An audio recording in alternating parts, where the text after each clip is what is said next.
কথার পায়ে লাগলেই অগ্নি বলে পায়ে লাগলো দেখি। কথা বলে পায়ে হাত দেবেন না। অগ্নি বলে ঠিক আছে আমি স্প্রেটা আনছি। এই বলে স্প্রেটা নিয়ে সে কথার পায়ে দিতে গেলে কথা অগ্নিকে স্প্রেটা দিতে বারণ করে। তখনই অগ্নি চিৎকার করে বলে আমি তো তোকে বলছি আমি কেন এই কাজ করতে বাধ্য হয়েছি, এর জন্য আমি সরি চেয়েছি। আর কতবার বলবো তোকে? কথা বলে কিসের এত অধিকার আপনার?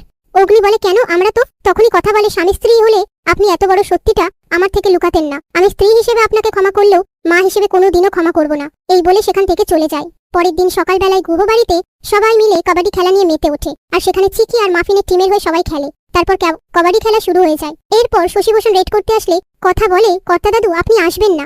শশীভূষণ বলে কি কথা মা, তুমি আমায় ভয় পাচ্ছ নাকি? পাশ থেকে রেনু বলে বুড়ো বয়সে তোমায় কে খেলতে বলেছিল? আমার মতো রেফারি হয়ে দাঁড়িয়ে থাকতে। শশীভূষণ বলে খেলা স্পেডটাকে নষ্ট করে দিও না, দেখো না কেমন করি। এই বলে কথাদের টিমে রেড করতে আসে। তার মধ্যে লালি কাউকে একটা ফোন করে বলে আজই সুযোগ, গাড়ি পাঠাও, আমি সুযোগ বুঝে তোমাদের ডেকে নেব আর বাচ্চাগুলোকে গাড়িতে তুলে দেবো। এই বলে ফোনটা রেখে দেয়। তারপর শশীভূষণ চিকির টিমে রেড করতে আসলে শশীভূষণ হেরে যায়। এরপর অগ্নি রেড করতে আসলে কথা অগ্নিকে ধরতে গেলে ব্যালেন্স সামলাতে না পেরে তারা দুজনে পড়ে যায়।